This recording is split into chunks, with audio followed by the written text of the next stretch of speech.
OBC রাজ্য সম্মেলনের জন্য হল ব্যবহারের অনুমতি না দেওয়ার কারণে কার্যনির্বাহী আধিকারিকের নিকট আবেদন জানানো হলো জাতীয় কংগ্রেসের পক্ষ থেকে।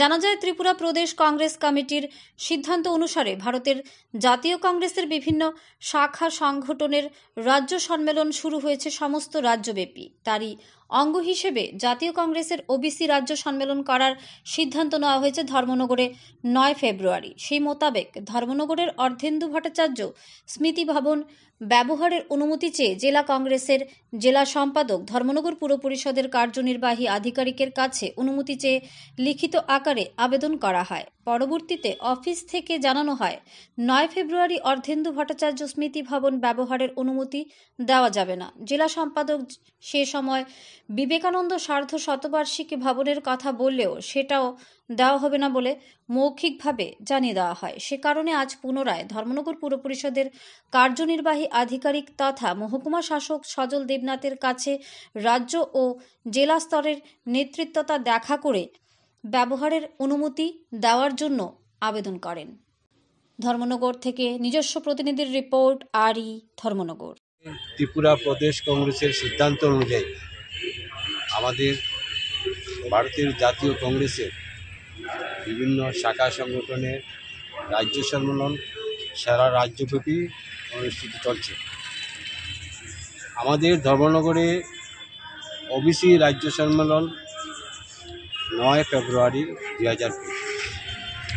সেই মোতাবেক আমাদের জেলা সম্পাদক ধর্মনগর জেলা কংগ্রেস সম্পাদক মন্মথ নাথ চৌধুরী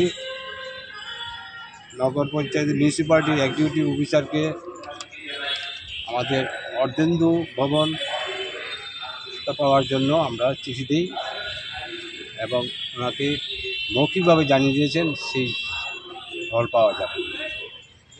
উনি পরবর্তী সময়ে বলতে তাহলে বড় টাউন হলটা দেওয়া হোক, বলছে সেটাও বুক হয়ে গেছে।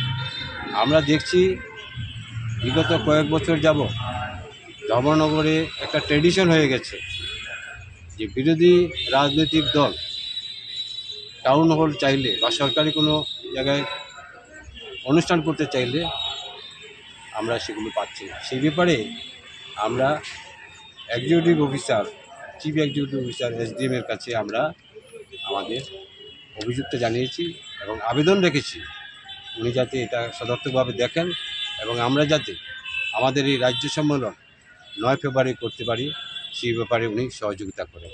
এই ছিল আমাদের। কি বললেন মহকুমা? উনি বলছেন উনি দেখবেন, ফাইল আনিয়ে উনি দেখবেন। হল বুকিংয়ের ব্যাপারে যেটা বুক করা আছে এটা কি কোনো কিছু বলছে যে কি অনুষ্ঠান, মানে ওই দিন কি অনুষ্ঠান রয়েছে এই কারণে দেওয়া যাবে এরকম কিছু বলছে কি? বলছে নাটকের জন্য হল বুক আছে এবং আমরা জানি যে রাজ্যভিত্তিক একটা যাত্রা ব্যাপার আছে, যাত্রাটা 9 তারিখের মধ্যে নেই, আমরা যতটুকু জানি।